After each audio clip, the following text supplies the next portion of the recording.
What up? What up? Welcome in to the Bleacher Report app. As always, we are excited to be back here and joining you for some more Celtics discussion. If you're new to the program, welcome. We are Green with Envy. My name is Will Weir. I am one of the hosts of Green with Envy. You can catch us on the Blue Wire Podcast Network, and we are really excited to jump in and talk about some Celtics offseason moves. So welcome. Everybody come on in, get settled in, start dropping your thoughts here in the chat. Joining me today to talk about the Boston Celtics, we have my partners in crime, and when we get together, we create the three-man weave. First up, we got my best friend, co-host, and the coach of our operation here. It's the one and only Greg Manakis. How you doing, man? Excited to be here, man. Super excited to talk about Brissett and Banton. Let's go. Yeah, we got a lot of good stuff to get into today. And of course, rounding out the three-man weave, we got our podcasting cousin from across the pond, leader of the Taylor gang, and the newest acquisition of USA Today, the one and only Adam Taylor. How you doing, brother? Yo, what's going on, man? Stoked to be here. It's still early enough that I'm wide awake, but late enough that I've had enough coffee that there's no jitters left. Ran out of the jitters early, so we got that out of the way. But while we let some people kind of get in the chat here, everybody start dropping your names in here. We're going to get this thing going. Before we start to talk about some of the moves that the Celtics have made, one of the biggest ones was having to say goodbye to a guy who was really polarizing throughout his 9-year career in Boston. And that, of course, is Marcus Smart. And recently, he was in Boston, I believe at Dana Barros' facility, actually was a friend of the program, doing a pro-am out there. And, he had some comments to CLNS talking about how the trade went down. He was woke up in the middle of the night. His fiance got the call from his agent. He was told the week before, hey, your name's not in trade talks. Not exactly, I guess, 100% accurate. We all know the story of how that went down, a trade that fell through, a trade that was reworked. But Greg, let's start with you.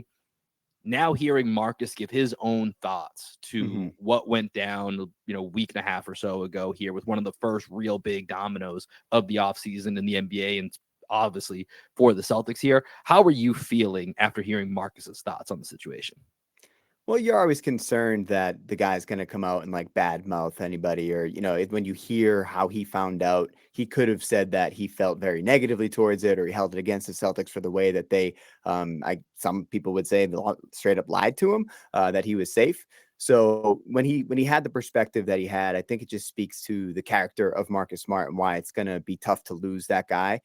Because although he had this reputation of kind of being a hothead at times and maybe not the greatest locker room guy, I think that was all kind of overblown and that he was a really important voice in that locker room, which is something that people have been talking about, that it was time for that voice. That voice had kind of gotten stale, just like Brad Stevens' voice had got stale a few years ago, right? And it's really time for Jalen and Jason to be the prominent voices within that locker room.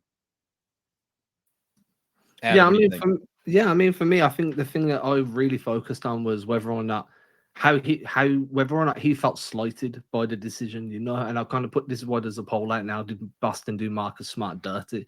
Because he's saying he spoke to the team a week or two before. They pretty much assured him that he wasn't going to be traded. There was no trade discussions going on with him involved. And then he finds out that he's been traded kind of through social media, kind of not, because obviously he was asleep at the time. And by the time he found out, it was after reporters had got the information and tweeted it. But at the same time, trade talks are fluid. And just because you're not being considered for a trade doesn't mean that you won't end up being part of a trade. I like the way that he said it was just business and he doesn't like to get mix personal with business. He didn't seem to feel too aggrieved by the decision, but that was definitely the takeaway that I took from it. Was hey, he felt very secure and then the rug got pulled from under him. But he seems to have understood that it was a decision that made the team better. I mean, I think it's a healthy way to look at it, right? Because at the end of the day, it is a business. It's exactly what it is. I mean, you look at, and we'll touch on this, the Dame Lillard and Portland situation. They're going through the same thing. How much does loyalty really mean? And, I saw something interesting today where, Dame's camp is trying to put it on the Trailblazers. Other players are looking at how you handle this. Really? All the free agents that are going to go to Portland that aren't going to go if you don't go get a good deal and you just take the crap deal from Miami.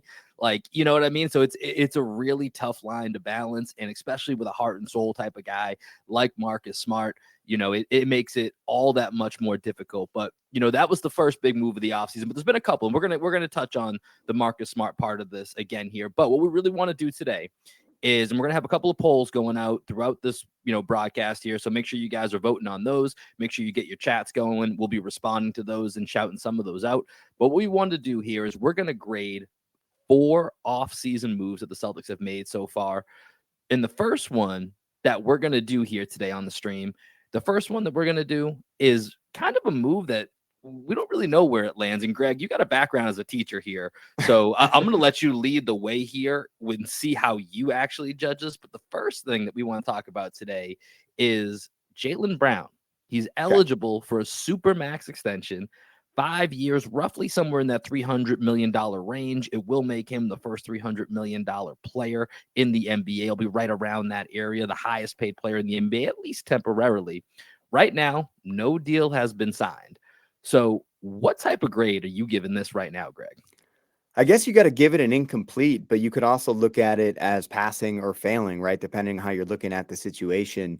If you're someone that wants to trade Jaylen Brown, then you're probably giving this a passing grade. You might even be giving it an A+, because the moment he signs that extension, that means he cannot be put in any deal, right? So Jaylen Brown could not be traded if he signs that extension. So if you're someone that wants to trade Jaylen Brown, you're giving this an A+, right? If you're someone that wants to keep Jaylen Brown and you don't care about the money, you don't care about the years, you're probably giving it a failing grade or an incomplete. Personally, I think that, the Celtics, they're probably putting themselves in a bad situation in the public light by not having signed JB when you see all of the extensions that have come out, like Halliburton, Edwards, and all these other young guys that are getting these extensions.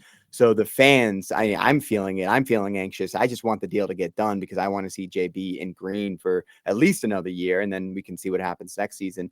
But I really want to see Jaylen Brown back. So I'm giving this an F. An F right now. All right, Yeah. Adam, what you got over there? Greg's apparently a very hard grader.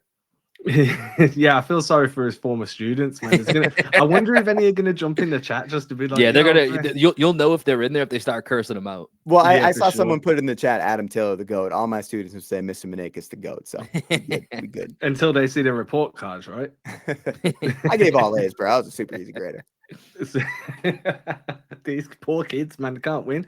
Okay, so jumping in, I think that I felt like it was an incomplete, and then I was watching Sports Center earlier, and Windhorse was kind of talking about where Boston are with Jalen's contract, and the one word he used that really stuck out, and I think that people have taken it one of two ways, was the situation's fragile.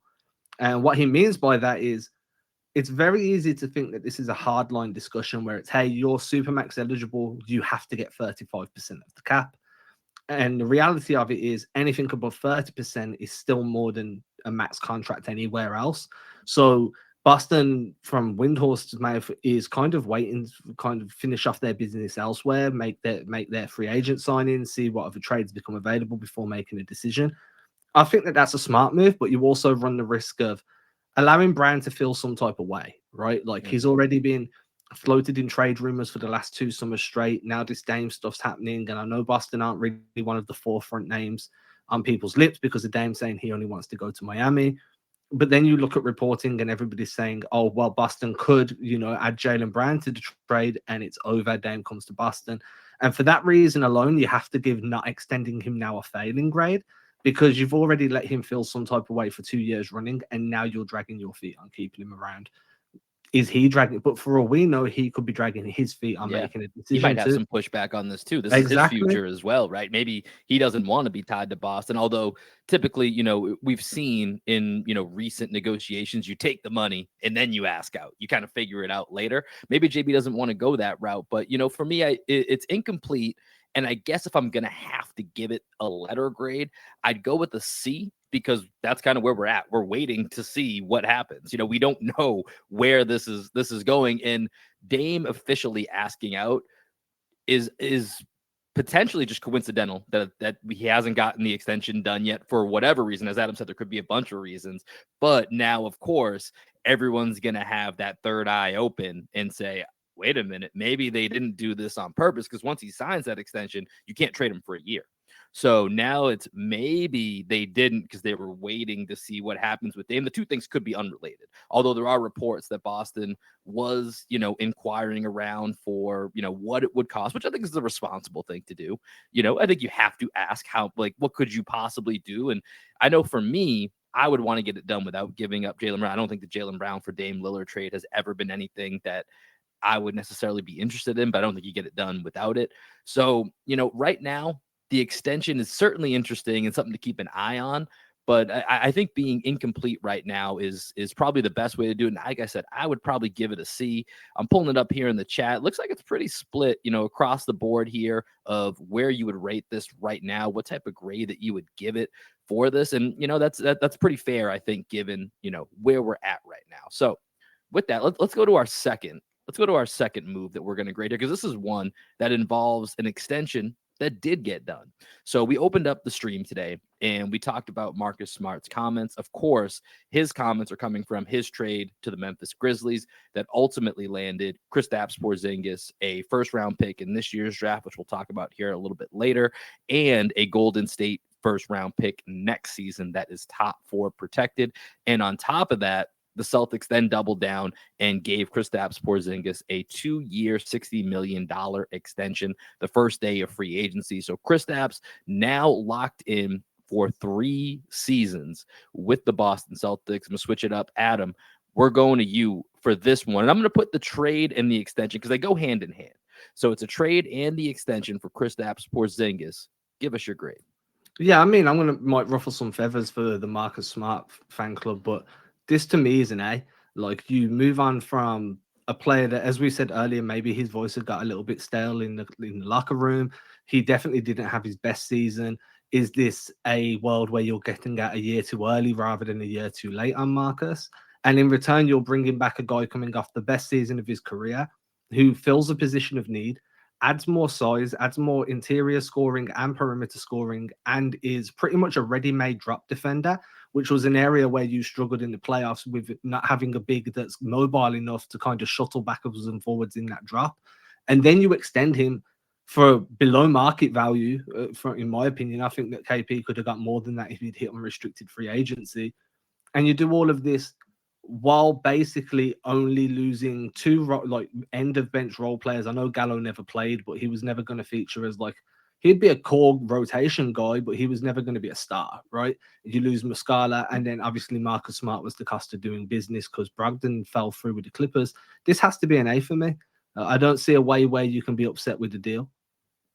Yeah, I think if you're just talking about fit for the team, Porzingis in a vacuum fits exactly what this team needed. The versatility to be able to go from a switch everything defense to a more traditional drop is huge because Porzingis is a great drop defender.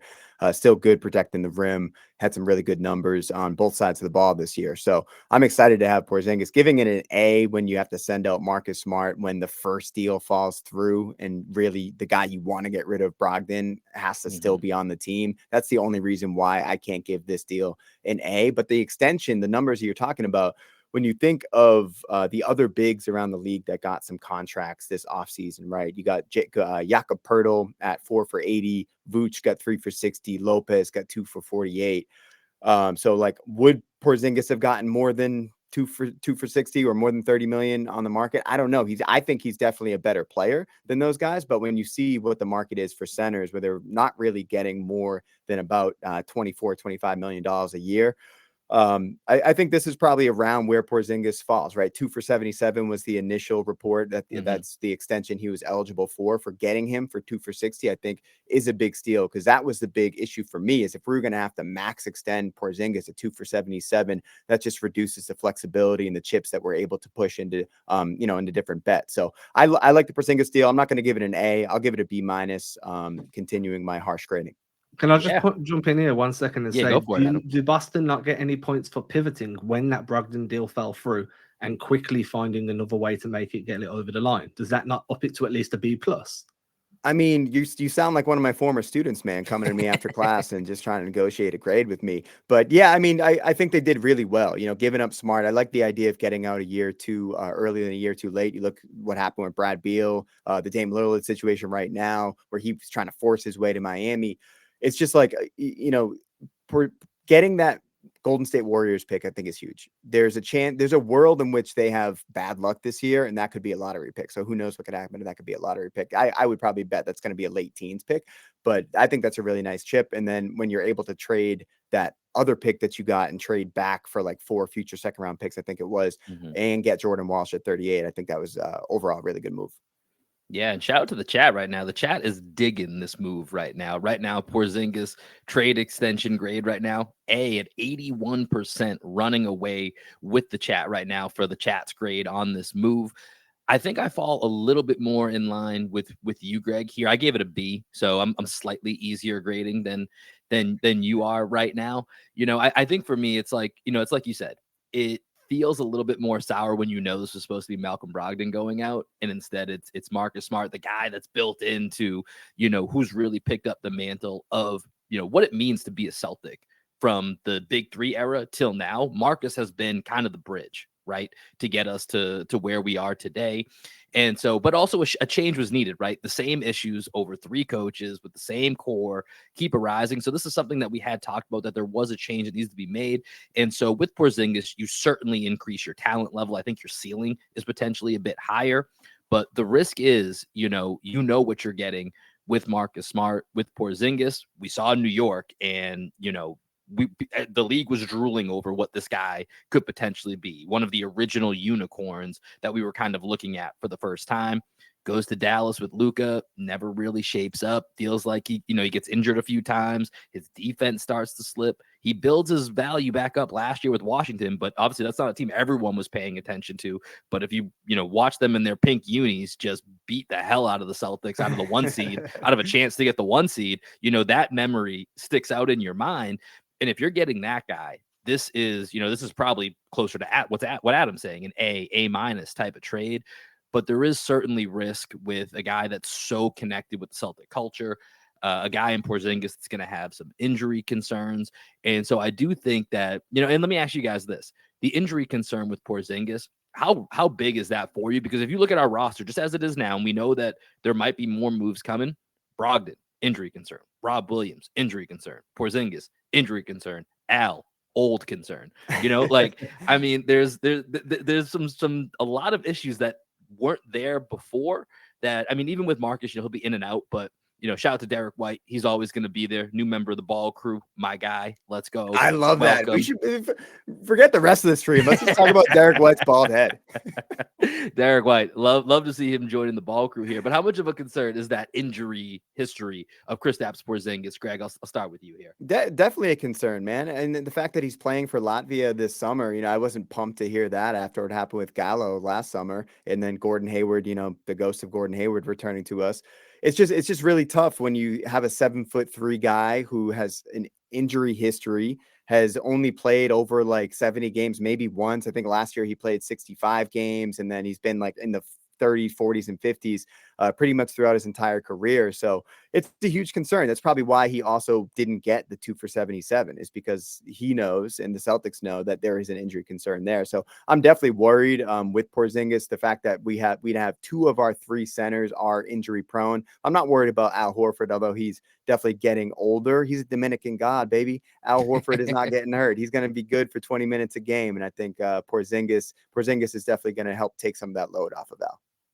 Yeah, I learned my lesson from worrying about injuries from Malcolm Brogdon, right? If anyone follows me on social media, they know that when the Celtics acquired Brogdon, I was just like, dude, this could be really good or it could be really bad. I took some heat for kind of admitting that it could be really bad, and it turned out really good. So what do I know? It's the same thing with Porzingis, right? If he's healthy and you get what you got from Washington last year, fantastic. If he's not, then sometimes you have to take risks like this. It's a roll of the dice. It's a big roll of the dice because you send out Smart. I agree with Greg here. I do think that Al Horford's not really an injury concern to me. He doesn't play an explosive brand of basketball. If he gets an injury, I don't expect it to be severe. Touch wood, obviously. Robert Williams, you've learned to live with. At the end of the day, that's part and parcel of having Robert Williams on your team. And then, anyone else picks up an injury is what it is. I'm not too concerned. I think that health dictates championships every year, regardless of what team it is. And sometimes it's your best players that end up missing time. Sometimes it's a key rotation guy. And if you constantly focus on what you could be missing rather than who you've already got and who's healthy. You're just making excuses, and teams around the league really struggle with health all through the season and then figure it out during the postseason. Teams that have been healthy during the regular season get hurt during the postseason. That's part of the basketball journey. So I'm not tripping over anyone's injury concerns, to be fair. Also, I put out a poll: are you vibing with Derek White's bald look, his bald head? Yeah, yo, that better be 100%. right Where now. we at? 81%. Let's go. 81%. Shout out to my other ball gods out there. That's how we doing out there. 81%. Well, you've been bald since like you were 18 years old, bro. I've been balding since I was 18. Didn't make the move, and I honestly, like, I can relate to Derek White because I held on. I didn't have quite the mane that Derek White had going back there, but I held on a little bit too long. So I get the struggle. I'm glad to see that it's appreciated out here in the chat. So good looks at our guy Derek White. Loving the new vibe for him. Let's go to the third thing that we want to grade here today. And Greg, you touched on this, and this was a part of the Porzingis trade, right? Was the Celtics getting the number 25 pick in this year's draft along with that future pick for next season. But they got the number 25 pick. They used that to then parlay that into, I don't know, what they make, 4, 5, 6, 7 trades. Brad Stevens apparently doing training camp at the Bill Belichick School of Drafting.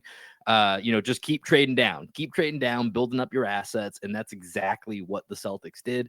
So on draft night, the Celtics do take one guy at number 38. They get Jordan Walsh out of Arkansas, and then they trade away their other picks for ultimately 4 future second-round picks coming from 9 different teams. A few of those picks are the best out of insert 3 different teams here. So a lot of different options as to where those could be. And we've seen that second-round picks, if this was crypto right now, their stock is rising. Their second-round picks are hot right now. Everybody's in the market for second-round picks, especially with this new CBA. So those could be very valuable. So I'm going to start this one. I've been passing the rock out to you guys. I'm going to start this one here with draft night. I went with a B-, and I'm going to break this into 2 parts. Jordan Walsh, I think at 38, I feel like that's a pretty good value. He's a former McDonald's All-American. He was floating around most top 10s kind of going into his 1 year at Arkansas. So as a high school recruit, he was somewhere around the top 10. If you look at, his tape, he looks like defensively, he feels like a guy that will probably be ready to give you something from the jump. It's going to be on that offensive end. The part for me is just, he's still the number 38 pick. So it's hard to get too overly excited about a second round pick and have certain levels of expectations that a guy is going to come in and do whatever. So trying to temper those. I like the value of the pick there. And I love the value of getting all these second round picks. The one thing that I would say though is that, depending on if the Celtics had someone in this draft that we find out later, and we heard a little bit of OMP, who ended up going to out of Marquette, who ended up going to Sacramento. That was a guy that felt like the Celtics were kind of targeting. Is you think back to some earlier drafts, and these are more Danny Ainge era. Brad Stevens has never had a draft pick until this last one, really, where he had a first round pick that he kind of do something with. But you think back to, an Adam, I'm going to apologize in advance. I'm going to talk about your guy Romeo Langford here. But, that was the same draft where it felt like Danny Ainge had his eyes on Tyler Hero, but didn't make a move to get one pick up. And so if OMP turns into a player, or there's another guy, that was in that, 20 to 24 range right in front of them, they could have gone and got, but didn't. That's the part that leaves me hesitant about continuing to always trade back. But we have seen these second round picks are valuable. So I'm going to give it a B-. I still think it's a net value positive move, but I think there's still a lot of questions for it. Adam, let's start with you on this one.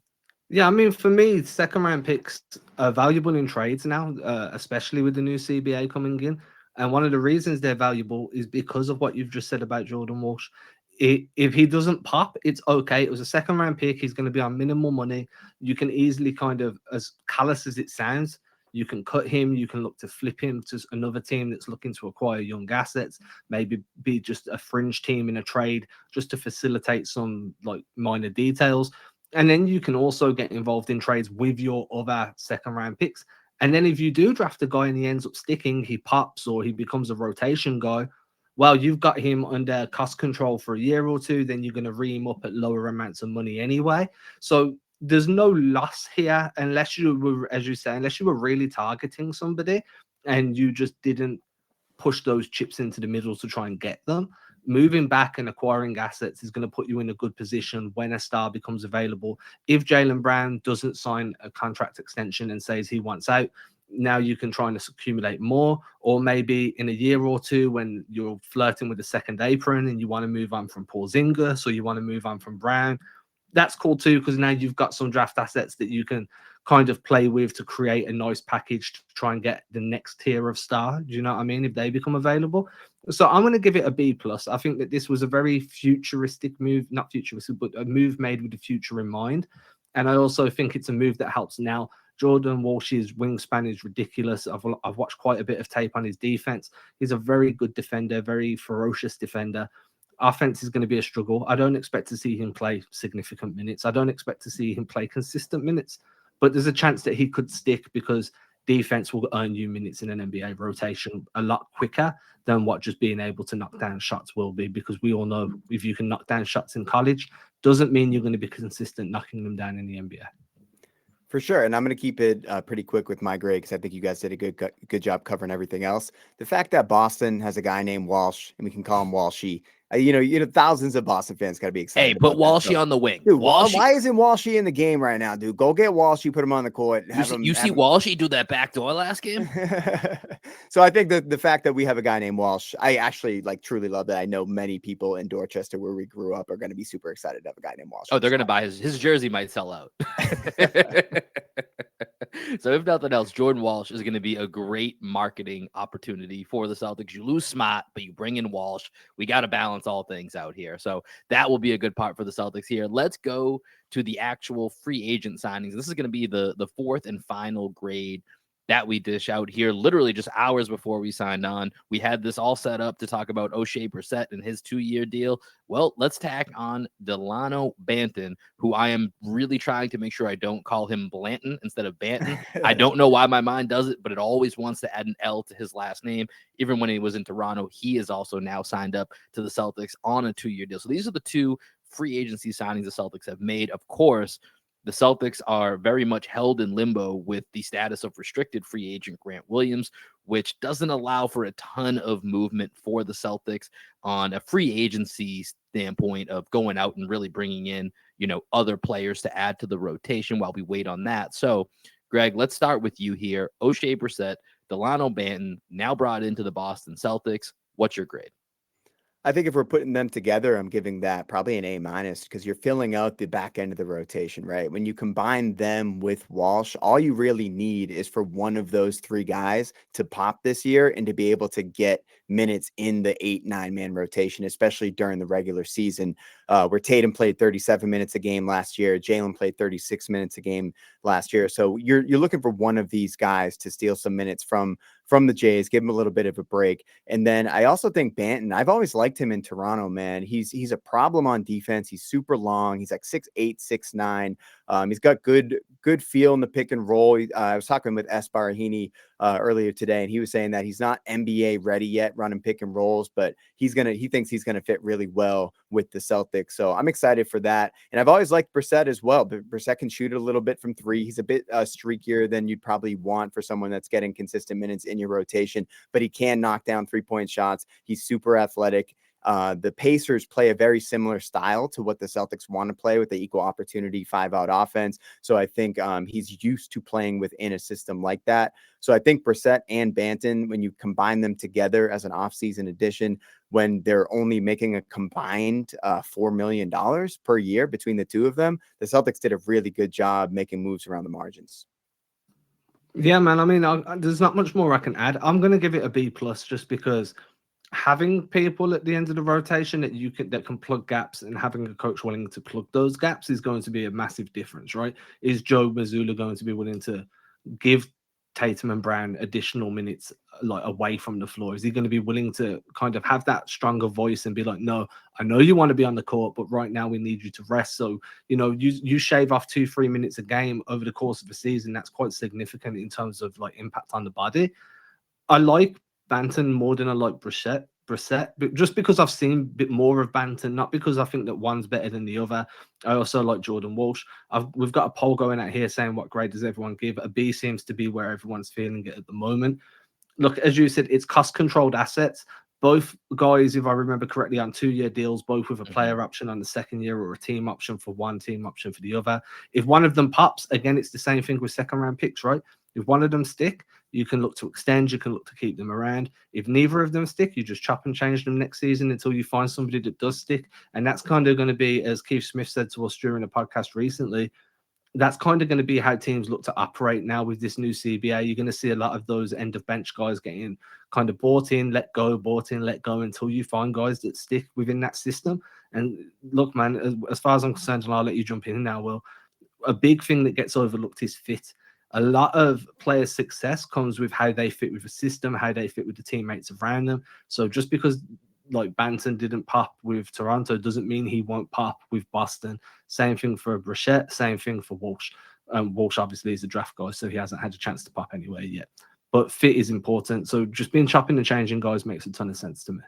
Yeah, I mean, we always say on the show, context matters, right? So, you know, I feel you guys on the grades. I went a little bit harsh. I just went with a C plus. You know, it's not a bad move, but it's also, it doesn't get me overly excited. These are guys are good regular season depth pieces. Neither of these are guys that we can, I think, right now, and this might change because they're both relatively young guys, especially Banton. He's 23, so he's still definitely on the young side, has a bit of a high upside. And Brissett will certainly get some minutes, but we don't know if these guys are going to be difference makers in big spots, in games that matter. So, you know, obviously, I think Brad doing what he can within the limits of, you know, what he has available to spend, you know, it's good. What he's done is fine. It's fine. So that's why it's a C plus for me.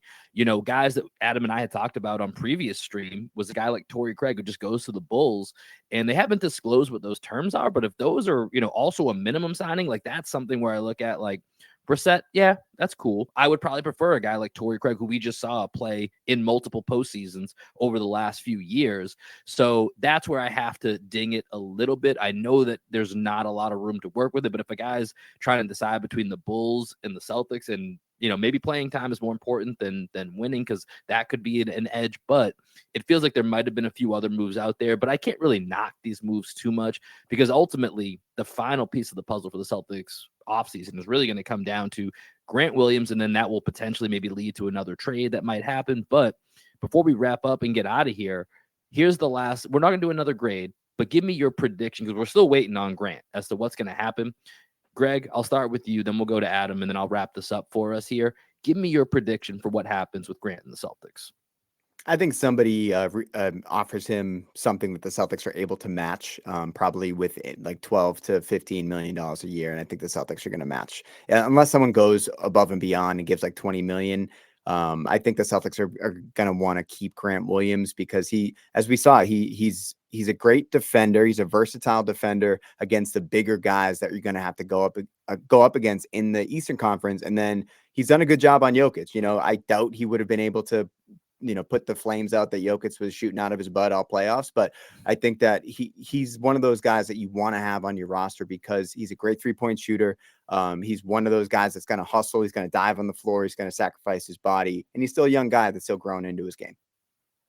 Yeah, I mean, I've been championing Grant all season. Sorry, I put a poll out that I thought was really funny, and I just who rocks the bald head better, Will or Derek White? Will you? Hey, I didn't see the poll, but I saw someone put it in the chat, so let's go. I'll take it. It's a win for me today. Yeah, you got 22%, 5 votes for you over Derek White. Look, I've been championing Grant Williams all season. I think he looked a lot stronger to begin the year than he did to finish the year. I don't think that's a question. Injury obviously hampered him. I don't think his role was the same to end the season as well it was to start. You see teams out there now, the reports are Charlotte Hornets willing to offer him the full MLE, 12.4 million over multiple years. They want to stretch that. Then you hear like the Mavericks might be interested. I don't see either of those teams offering enough for Boston to be like, no, we don't want to keep him around. You know, if Charlotte coming in offering an MLE level deal over multiple years, I think Boston just matched that. Like, Grant's valuable. He's very valuable as a defender. He's valuable as a floor spacer. I think they draw the line around that 14 million a year mark. I did go higher before the new CBA and the Kristaps Porzingis addition. But yeah, man, I'm around that, like, you know, 14 million or below. They're matching that deal. Yeah, I think that's probably the case. The one thing that I'd be interested is if the 4 years might scare them off a little bit, if they want a little bit more roster flexibility, if they were more comfortable matching at 2 to 3 years within that money range, and maybe 4 years scares them off. But I'm with you guys here. I think if it's 12 to 14, we see Grant Williams back in green. If there's a team that comes in here and can get it to that, 15, 16, 17 range, then perhaps it's a sign and trade and the Celtics will move on and look to fill out their roster elsewhere. But that's going to do it for this live stream here on the Bleacher Report app. Just as a quick reminder, my name is Will Weir. You can see my credentials down there at the bottom. We got Greg Manakis. We got Adam Taylor. Collectively, we are the three-man weave, and our podcast is Green with Envy, part of the Blue Wire Podcast Network. You can catch us at Green Envy Pod across all of our socials. Make sure you are following us on YouTube. As always, big shout out to Bleacher Report for having us on today. We always enjoy these here, and we hope they keep inviting us back for more. Any final words from my co-host here before we sign off? Nah, man, had a good time. We need more haircut polls. That'll be the goal for next time. Maybe what was the name that Greg that you and Greg got called? We had Adam Taylor as Andrew Bogut, and They Greg called is... people. I mean, you guys in the chat, let me know. People said I look like a mix of Derek White and Furkan Korkmaz. I just don't see it, but whatever. I mean, I don't know. I don't know, bro. Hey, Greg, maybe you with my bald head now. We got to get one of the apps so we can make that happen. We'll see if we get Derek White recreated. But appreciate everybody for joining us today here on the stream. Once again, we are Green with Envy. Hope y'all have a great 4th of July, and we will talk to y'all later. Peace.